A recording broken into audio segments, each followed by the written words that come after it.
Ok. Jean au chapitre 3. Vous connaissez ce passage dans Jean au chapitre 3. J'ai déjà fait un court enseignement à l'occasion d'un baptême là-dessus. Mais dans notre petite série de cet été où on regarde quelques rencontres avec Jésus, le texte qui relate le discours ou l'échange entre Nicodème et Jésus est un texte incontournable. Chapitre 3, verset 1er. Il y eut un homme d'entre les pharisiens nommé Nicodème, un chef des Juifs, qui vint, lui, auprès de Jésus de nuit et lui dit « Rabbi, nous savons que tu es un docteur venu de Dieu, car personne ne peut faire ces miracles que tu fais si Dieu n'est avec lui. » Jésus lui répondit « En vérité, je te le dis, si un homme ne naît de nouveau, il ne peut voir le royaume de Dieu. » Nicodème lui dit « Comment un homme peut-il naître quand il est vieux? Peut-il rentrer dans le sein de sa mère et naître ?» Jésus répondit « En vérité, je te le dis, si un homme ne naît d'eau et d'esprit, il ne peut entrer dans le royaume de Dieu. Ce qui est né de la chair est chair, et ce qui est né de l'esprit est esprit. Ne t'étonne pas que je t'ai dit, il faut que vous naissiez de nouveau. Le vent souffle où il veut, et tu en entends le bruit, mais tu ne sais d'où il vient, ni où il va, et en est ainsi de tout homme qui est né de l'esprit. » Nicodème lui dit « Comment cela peut-il se faire ?» Jésus lui répondit « Tu es le docteur d'Israël, et tu ne sais pas ces choses. » J'aimerais qu'on tourne au verset 14. « Et comme Moïse éleva le serpent dans le désert, il faut de même que le Fils de l'homme soit élevé, afin que quiconque croit en lui ait la vie éternelle. Car Dieu a tant aimé le monde qu'il a donné son Fils unique, afin que quiconque croit en lui ne périsse point, mais qu'il ait la vie éternelle. » Seigneur, merci pour ce passage classique, on pourrait dire, mais qui n'est pas toujours très bien compris. Et nous te demandons ce matin d'ouvrir notre intelligence, car comment avoir une foi solide si nous ne comprenons pas? Tu es le docteur d'Israël et tu ne sais pas ces choses, dit Jésus. Seigneur, nous voulons savoir, nous voulons comprendre ta parole, parce que lorsque tu nous parles, tu nous instruis. Et lorsque nous comprenons ce que tu nous dis et que nous le mettons en pratique, nous grandissons dans la foi chrétienne. Merci pour cette parole, Seigneur. Amen. Alors rapidement, pour débuter, c'est évidemment toujours important de placer le texte que nous lisons dans un contexte, dans son contexte. Et le chapitre 2, versets 23 à 25, nous présente un élément du contexte. Pendant que Jésus était à Jérusalem, nous dit le verset 23 du chapitre 2, à la fête de Pâques, plusieurs crurent en son nom en voyant les miracles qu'il faisait. Mais Jésus ne se fiait point à eux parce qu'il les connaissait tous et parce qu'il n'avait pas besoin qu'on lui rende témoignage d'aucun homme, car il savait lui-même ce qui était dans l'homme. Et cet élément revient à plusieurs reprises sous la plume de Jean. Jésus fait des miracles, le verset 23 nous le dit. Plusieurs crurent en lui voyant les miracles qu'il faisait. Mais malgré la foi de plusieurs, eh bien, le texte nous dit que Jésus ne se fiait pas en eux. Il savait ce qui était dans le cœur de l'homme et il savait que leur foi n'était pas une foi enracinée. Et dans l'évangile de Jean, c'est comme si Jean fait plusieurs fois ce même commentaire. La foi des gens en rapport avec les miracles de Jésus n'est pas aussi solide que ça paraît. Et ensuite, il explique davantage ce qu'est la vraie foi. Alors vous savez que dans le texte que nous connaissons tous, dans Jean 6, Jésus fait la multiplication des pains, tout le monde croit en lui. Puis quand il commence à dire qu'il est le pain de vie, tout le monde s'en va.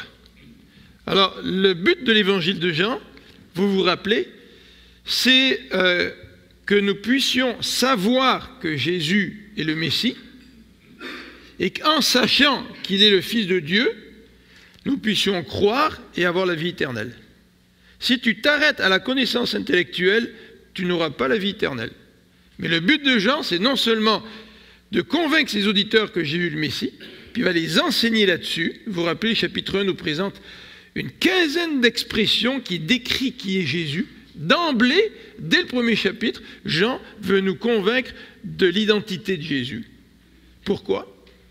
Pour que par la suite, nous puissions exercer notre foi en lui, et non seulement une foi d'intérêt, et quand cette foi-là ne fait plus notre intérêt, on la rejette, mais non une foi véritable dans le Seigneur pour que nous puissions avoir la vie éternelle. Ça, c'est le but de Jean. Et ce n'est pas étonnant qu'après ces 2 versets, la fin du chapitre 2, où Jésus souligne la superficialité de la foi de ces gens qui croient dans les miracles et qui croient en lui, mais dans le fond, qui ne croient pas vraiment en Jésus, mais qui croient plus aux miracles qu'en Jésus lui-même. Ce n'est pas étonnant qu'au chapitre 3, Jean puisse nous donner un enseignement sur ce que c'est la foi, sur ce que c'est s'attacher à Jésus, et notamment sur ce que c'est la nouvelle naissance. Alors, la nouvelle naissance est un sujet qui entraîne beaucoup de confusion, en particulier en Amérique du Nord, notamment aux États-Unis. On en parle un peu dans les masses médias aujourd'hui. On parle des Born Again Christians. Tu sais, ça fait bien, c'est un bon titre, ça. Mais on parle de la nouvelle naissance dans d'autres domaines, par exemple, dans le contexte du retour d'un sportif. Ah, ce sportif-là, il a expérimenté une nouvelle naissance. Il a eu des problèmes au niveau de sa santé, il a dû arrêter la compétition, puis après 1 an ou 2, c'est un nouveau gars, et puis il revient plus fort que jamais. C'est une nouvelle naissance. L'expression a déjà été utilisée dans ce cas-là. On parle aussi de nouvelle naissance dans le cas d'une compagnie. Une compagnie qui a failli fermer, qui a failli faire faillite, qui a fait une consolidation de ses biens, puis qui est reparti tout doucement, et puis qui a surfé sur une nouvelle vague, et qui a connu un nouvel essor. On dit que la compagnie renaît. Elle a connu une nouvelle naissance, en quelque sorte. On utilise l'expression dans un contexte plus malheureux, dans des contextes beaucoup plus malheureux. Et je ne connais pas très bien le propriétaire du magazine Hustler. Il paraît que c'est un magazine pornographique. Et ce propriétaire de magazine pornographique a dit qu'il était né de nouveau. Alors, vous vous rendez compte l'utilisation que l'on fait de l'expression « naître de nouveau ». Alors c'est sûr que c'est un extrême. Mais pour vous et pour nous qui vivons en Amérique du Nord, nous sommes assez près de notre voisin pour voir que toutes sortes de gens dans le milieu politique, dans le milieu artistique, utilisent l'expression « être de nouveau »,« je suis né de nouveau ». Et ça nous rend confus quand on regarde ce qu'ils prétendent avoir eu comme expérience et le type de vie qu'ils ont. Alors ça contribue à la confusion. La nouvelle naissance. Qu'est-ce que c'est que la nouvelle naissance? Eh bien, j'aimerais tout d'abord regarder Nicodème, le personnage dont il est question dans ce passage, le personnage qui vient rencontrer Jésus. J'aimerais regarder avec vous Nicodème, ensuite regarder l'importance de la nouvelle naissance, parce que ça c'est l'accent du message de Jésus. Ensuite, regarder ce que c'est que la nouvelle naissance. Pas simplement important, il faut savoir ce que c'est. Et ensuite, en conclusion, comment naître de nouveau. Alors, le premier élément, Nicodème, eh bien, quand on regarde un personnage biblique, c'est toujours intéressant de regarder son identité. Qui est-il? Cet homme qui vient voir Jésus de nuit, qui est-il? Ben, le texte nous dit que c'est un pharisien. Et vous savez que les pharisiens, c'était des gens très religieux, dont le souci, c'était d'appliquer la loi. Leur souci, c'était d'appliquer la loi. Et beaucoup de pharisiens étaient très sincères dans leur zèle religieux. Nous, aujourd'hui, on a tendance à utiliser l'expression pharisien en termes négatifs. « Ah, c'est un pharisien ». C'est vrai que ça a été utilisé dans un contexte négatif. Mais il ne faut pas oublier que beaucoup de pharisiens étaient sincères dans l'observation de leur religion. Ils étaient sérieux dans l'observation de leur religion. Et le pharisien, c'est celui qui est au sommet de l'observation de la loi de Moïse. Et c'est celui qui la connaît tellement bien qu'il enseigne aux autres et qui est très sérieux dans l'exercice de sa religion. Donc on voit un homme qui est pharisien qui vient voir Jésus. Cet homme est non seulement pharisien, mais le texte nous dit qu'il est membre du Sanhédrin. Le Sanhédrin, c'est ce corps juif qui est à la fois religieux et politique, qui est composé de pharisiens, aussi de sadducéens, un autre mouvement religieux de l'époque. Et le Sanhédrin, avec ses 70 membres, exerçait une autorité non seulement religieuse, mais aussi politique. Évidemment, leur autorité était limitée par l'autorité de Rome. Le Sanhédrin n'avait pas le droit de condamner quelqu'un à mort et d'exécuter la sentence. Il fallait qu'ils aient l'autorisation de Rome. Rome était au-dessus du Sanhédrin, mais le Sanhédrin exerçait tout de même une autorité considérable au sein du peuple d'Israël. Et ils avaient tellement d'impact qu'ils ont mis de la pression sur Pilate. Et Pilate s'est dit, oui, si je n'accepte pas leur demande de crucifier Jésus, je risque de faire face à des troubles en Palestine, et si César apprend qu'il y a des problèmes en Palestine, c'est moi qui vais avoir des problèmes avec César, donc je vais céder devant le Sanhédrin. Alors voyez-vous, ils avaient quand même une influence considérable. Et Nicodème, non seulement était pharisien, il y en avait quelques milliers de pharisiens à l'époque, mais Nicodème était membre du Sanhédrin. Donc quelqu'un d'extrêmement important qui vient voir Jésus. Et il va sans dire que Nicodème était aussi un homme très, très, très éduqué. Alors, ce Nicodème, si on veut le connaître un petit peu plus, il est mentionné 3 fois dans l'évangile de Jean. Nicodème est mentionné au chapitre 7, au verset 45, alors que les autorités juives se posent des questions sur Jésus, et les huissiers reviennent voir les principaux sacrificateurs, et les huissiers qui avaient été envoyés par ces mêmes sacrificateurs disent à ces prêtres-là, « Jamais homme, en parlant de Jésus, n'a parlé comme cet homme. » Et les pharisiens répliquent en disant, « Est-ce que vous aussi, vous avez été séduits ?» Ils sont envoyés, les huissiers, pour aller examiner Jésus, voir son enseignement, puis faire un rapport au souverain sacrificateur. Et les pharisiens sont choqués d'entendre les huissiers parler en bien de Jésus. Et il leur pose la question, y a-t-il quelqu'un des chefs ou des pharisiens qui crut en lui? Les autorités ont même peur que des pharisiens croient en Jésus. Mais cette foule qui ne connaît pas la loi, ce sont des maudits. Nicodème, verset 50, qui était venu de nuit vers Jésus et qui était l'un d'entre eux, leur dit, « Notre loi condamne-t-elle un homme avant qu'on l'entende et qu'on sache ce qu'il a fait ?» Nicodème ne voulait pas qu'on condamne Jésus sans l'avoir entendu. Réponse des chefs, « Es-tu aussi galiléen ? Examine Nicodème et tu verras que de la Galilée, il ne sort point de prophète. » Deuxième passage dans Jean, dans lequel Nicodème est cité. Donc Nicodème est déjà marqué par Jésus et Nicodème veut ralentir les ardeurs négatives des chefs envers Jésus. Le chapitre 19 aussi nous présente Nicodème, vous savez, après la mort de Jésus, avec Joseph d'Arimathée qui a pris le corps de Jésus, qui en a pris soin, qui l'a enterré. Donc, le chapitre 3 de Jean, c'est le premier texte dans Jean qui nous parle de Nicodème. Et il va nous parler de transformation.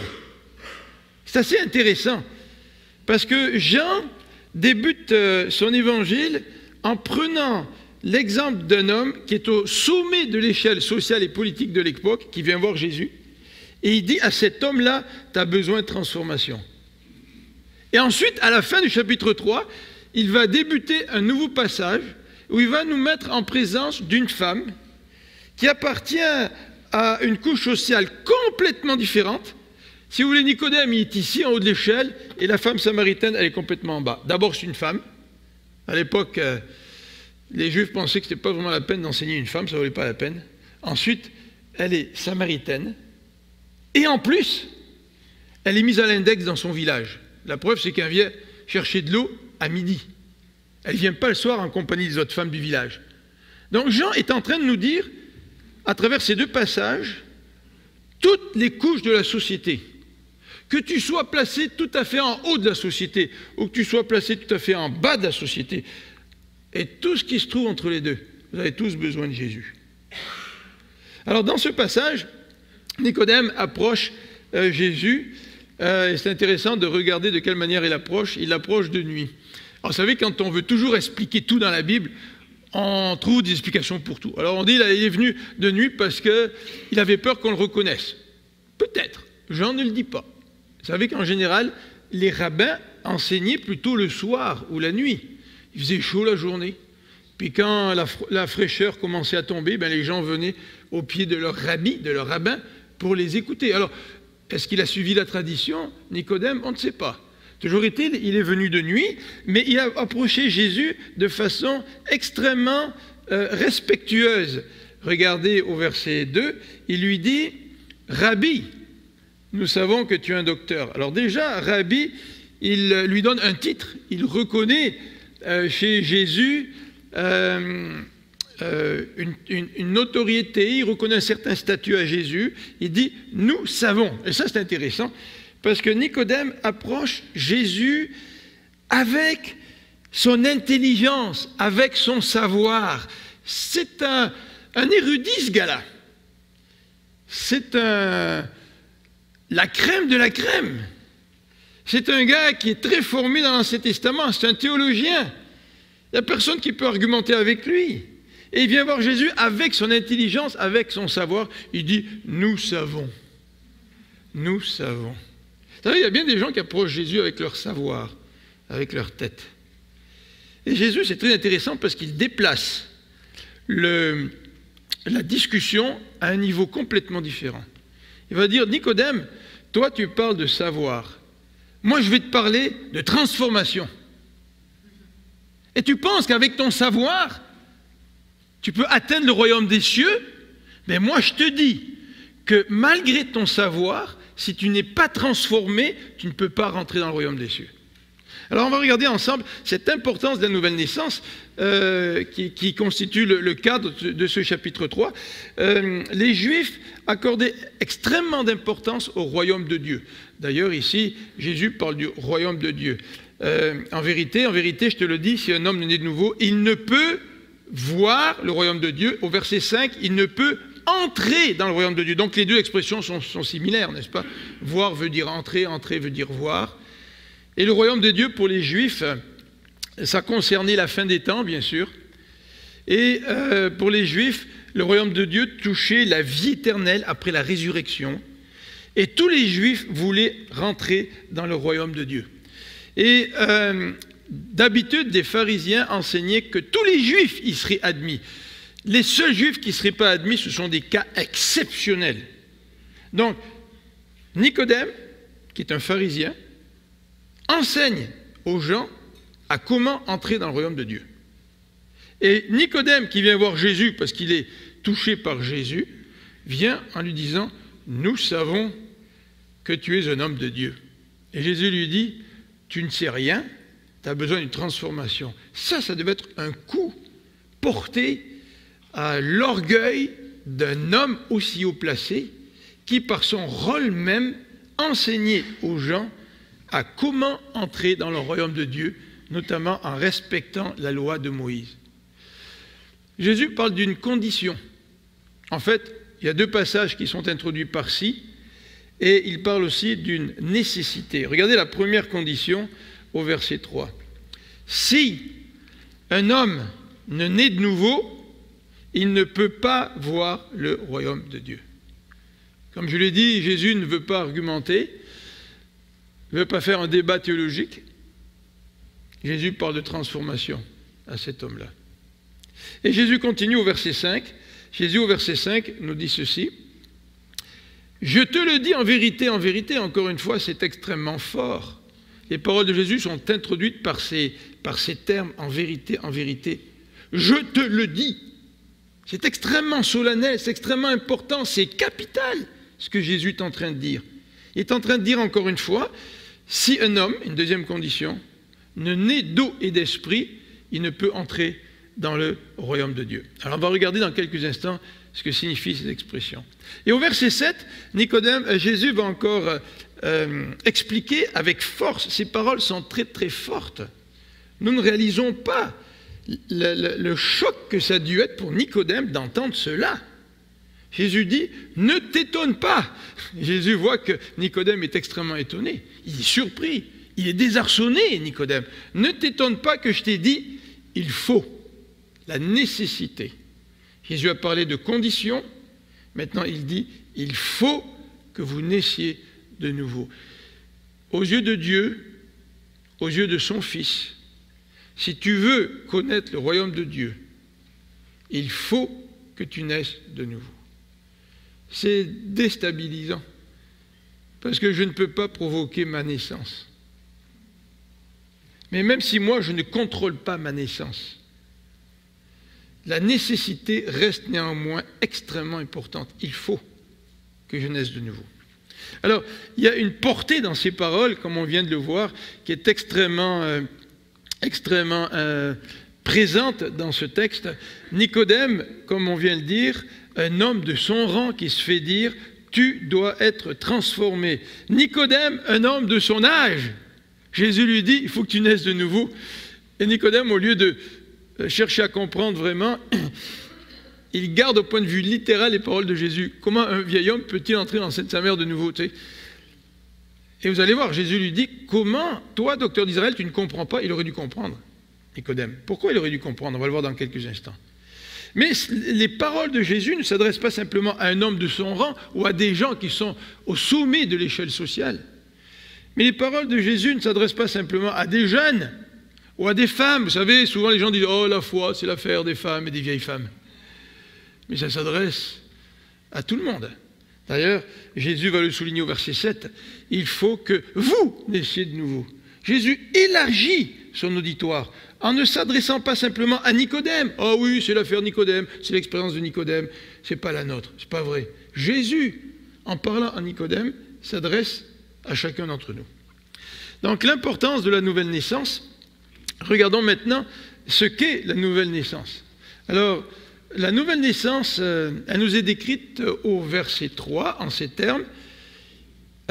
Si un homme ne naît de nouveau. Alors vous avez au tableau le mot grec qui est utilisé, anothène. Anothène veut dire deux choses dans le grec. Ça veut dire de nouveau, ça peut être une répétition. C'est-à-dire que vous écoutez un morceau de musique joué par Heather au piano. Vous savez, quand elle faisait ses cours en Écosse, là, puis qu'elle passait des examens, tu as dû passer des examens de piano, n'est-ce pas, hein? Et puis, enfin, je ne ferai pas trop de commentaires là-dessus, parce que vous savez le stress que ça met. Et puis là, elle a tellement bien joué que les membres du jury ou les professeurs lui demandent de jouer de nouveau. Mais qu'est-ce qu'elle fait? Elle va s'asseoir de nouveau, puis elle va jouer le même morceau une deuxième fois. Donc, c'est de nouveau dans le sens de répétition. Dans ce passage, d'ailleurs, c'est un petit peu dans ce sens-là que Nicodème le prend. Il dit, comment un homme vieux peut-il naître de nouveau? Tu sais, il est peut-être un petit peu sarcastique avec Jésus. Tu sais. Voyons, Jésus, là, de quoi tu parles? Tu sais, on ne peut pas vraiment naître une deuxième fois. Mais le mot anothène, qui est traduit par de nouveau dans la plupart de nos Bibles, mais Marie-France, dans le bulletin, l'a changé. Elle l'a mis, je te l'assure, à moins de naître d'en haut. Et ça, c'est le deuxième sens, selon le dictionnaire de ce terme anothène, c'est-à-dire naître d'en haut. Ce n'est pas une répétition d'une naissance physique pour expérimenter une deuxième naissance physique, mais naître de nouveau, c'est une naissance qui est complètement différente dans sa nature que la naissance physique. Dans ce sens-là, c'est une deuxième naissance, c'est une répétition, oui, mais de nature complètement différente. C'est pour ça que moi, je préfère qu'on traduise « il faut que tu naisses d'en haut ». Alors, si tu veux dire de nouveau, tu peux dire de nouveau, mais il faut que tu naisses de nouveau, mais d'en haut, pour être beaucoup plus précis. Alors, au verset 5, il y a un passage qui a été assez débattu et qui est important pour nous. Le verset 5 nous dit « Si un homme ne naît d'eau et d'esprit ». Qu'est-ce que ça veut dire naître d'eau et d'esprit? Alors, je ne vous présenterai pas les différentes interprétations qui ont été amenées. Certains ont dit qu'il s'agit de la purification, d'autres ont dit que c'était le baptême chrétien, il y a toutes sortes d'interprétations. Mais il faut mettre le passage dans le contexte. Vous voyez que Jésus répète deux fois la même chose en des termes différents. Verset 3. En vérité, je te le dis, si un homme ne naît de nouveau. Verset 5. En vérité, je te le dis, si un homme ne naît d'eau et d'esprit, il ne peut entrer dans le royaume de Dieu. Il ne peut voir le royaume de Dieu. Les deux versets sont parallèles.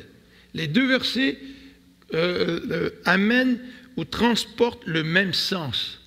Il n'y a pas un verset qui aurait un sens différent de l'autre, sans qu'on ait aucune indication dans le contexte pour comprendre ce que ça veut dire. Alors, qu'est-ce que ça veut dire naître d'eau et d'esprit? Bien, si les deux versets sont donc parallèles, le verset 3 et 5, s'ils sont parallèles, ça veut dire que eau et esprit, c'est un synonyme pour naître de nouveau. Les gens utilisent une expression composée de deux mots, eau et esprit, comme synonyme à naître de nouveau. Naître d'eau et d'esprit, c'est la même chose que naître de nouveau. Et lorsque vous et moi, nous avons accepté le Seigneur dans notre vie, nous sommes nés de nouveau, mais nous sommes aussi nés d'eau et d'esprit. D'ailleurs, regardez le verset 10 et le verset 7. Au verset 7, il dit à Nicodème, Jésus, ne t'étonne pas. Nicodème n'avait aucune raison de s'étonner. Et au verset 10, il lui dit, tu es docteur d'Israël et tu ne sais pas ça. Qu'est-ce que Nicodème ne sait pas? Qu'est-ce qui a échappé à Nicodème? Ce qui a échappé à Nicodème, c'est le sens de l'expression eau et esprit que l'on retrouve dans l'Ancien Testament. Nicodème est un spécialiste de l'Ancien Testament. Et on peut très bien comprendre le reproche de Jésus qui lui dit « Tu es docteur en Israël et tu ne connais pas ces choses. » Nicodème aurait dû connaître. Qu'est-ce qu'il aurait dû connaître? Il aurait dû connaître que l'esprit, dans l'Ancien Testament, ça fait allusion au principe de vie. L'esprit, c'est un esprit de vie dans l'Ancien Testament. Dieu insuffle son esprit dans l'homme et l'homme vit. Dans Joël, au chapitre 2, il est question de l'effusion de l'esprit. Et dans beaucoup d'autres passages prophétiques, il est question aussi de l'effusion de l'esprit. Quant à l'eau dans l'Ancien Testament, l'eau désigne le renouveau ou la purification. Et dans l'Ancien Testament, nous avons des textes, et nous allons en citer un, dans lequel l'expression eau et vie se retrouve. Et quand l'expression eau et esprit se retrouvent, eh bien, nous avons le même sens que Jésus utilise dans Jean chapitre 3. Regardez Ézéchiel chapitre 36. On va lire ce passage, Ézéchiel chapitre 36, un passage clé dans l'Ancien Testament, un passage tellement clé que Nicodème le connaissait. Mais Jésus lui dit, écoute, pourquoi tu t'étonnes? Tu es docteur d'Israël, tu devrais comprendre ce que je te dis. Pourquoi Nicodème devrait comprendre? Lisons ensemble le verset 25 du chapitre 36. Donc c'est le texte qui nous parle de la nouvelle alliance. Je répandrai sur vous une eau pure, il parle de l'eau, et vous serez purifiés. Je vous purifierai de toutes vos souillures, de toutes vos idoles. Je vous donnerai un cœur nouveau et je mettrai en vous un esprit nouveau. J'ôterai de votre corps le cœur de pierre et je vous donnerai un cœur de chair. Je mettrai mon esprit en vous et je ferai en sorte que vous suiviez mes ordonnances et que vous observiez et pratiquiez mes lois. Vous avez un texte clé dans l'Ancien Testament qui parle de la nouvelle alliance, qui associe l'eau, la purification et l'esprit, et les deux décrivent une opération, un changement de cœur. J'enlèverai de l'intérieur votre cœur de pierre et je mettrai un cœur de chair. Comment Nicodème n'a-t-il pas pu comprendre que Jésus lui parlait d'un changement de cœur? Comment naître de nouveau? Si quelqu'un n'est pas né de nouveau, dans ce passage, Jésus fait allusion au verset 14 à un épisode de l'Ancien Testament où les Juifs étaient dans le désert et ils ont murmuré après Dieu et après Moïse, et Dieu a envoyé des serpents venimeux, puis les serpents venimeux piquaient le peuple. Et le peuple a crié à Moïse, et Dieu a dit à Moïse, construis un serpent d'airain, mets-le sur un bâton et lève ton bâton. Et quand le peuple, tous ceux qui ont été blessés par les serpents venimeux, qui étaient en train de mourir, quand chacune de ces personnes regardera au serpent d'airain, il sera guéri. Et dans ce passage, il y a un point commun entre Jésus et le récit de Nombre 21 qui parle des serpents venimeux. Et Jésus dit au verset 24, « Et comme Moïse éleva le serpent dans le désert, il faut que le Fils de l'homme soit élevé. » Et dans le contexte de l'évangile de Jean, là je vous ai cité deux exemples de Jean qu'on n'ira pas ce matin, mais vous pouvez les prendre en note. Quand l'expression « élevé » est utilisée, c'est pour parler de Christ qui va être élevé à la croix. Pourquoi dans un passage où il parle de la nouvelle naissance, Jésus parle-t-il de cet épisode de Nombre en disant que moi aussi, moi Jésus, je dois être aussi élevé. Parce que Jésus est en train d'indiquer à Nicodème comment il peut naître de nouveau. Il faut que tu naisses de nouveau. Il faut que vous naissiez de nouveau, dit Jésus. Mais tu ne peux pas naître de nouveau si le Fils de Dieu n'est pas élevé et accroché au bois sur la croix. Regardez dans ces versets, Jésus va même indiquer le but de l'élévation au verset 15. Il faut de même que le Fils de l'homme soit élevé, c'est-à-dire qu'il faut qu'il soit crucifié, afin que, voilà la raison pour laquelle Jésus doit être crucifié, afin que quiconque croit en lui ait la vie éternelle. Vous savez que dans l'Ancien Testament, dans le passage que vous avez à l'écran, dans 2 Rois 18, 4, le roi Ézéchias a pris le serpent d'airain qui avait subsisté depuis Moïse à travers toute l'histoire du peuple d'Israël jusqu'au temps d'Ézéchias, mais qui malheureusement était devenu une idole pour le peuple. Et Ézéchias a pris le serpent d'airain et il l'a fait détruire, ils l'ont broyé pour détruire, enlever du sein du peuple cette idole. La vie n'était pas dans ce serpent d'airain. Ce n'est pas le serpent d'airain en soi qui était porteur de vie. Jésus, lui, il porte la vie en lui. Et le texte nous dit qu'il faut que le Fils de l'homme soit élevé afin que quiconque croit en lui ait la vie éternelle. Parce que Jésus, il est le chemin, la vérité et la vie. En lui-même, dans sa nature, Jésus est la vie. Vous connaissez tous ce fameux verset 16, et c'est dans ce contexte que Jésus nous présente ce passage, car, et il donne l'explication, car Dieu a tant aimé le monde. Et si vous remarquez les expressions extrêmement fortes qui sont utilisées, il n'a pas juste aimé, il a tant aimé. Il a aimé le monde, nous dit le texte. Ce n'est pas juste quelques-uns.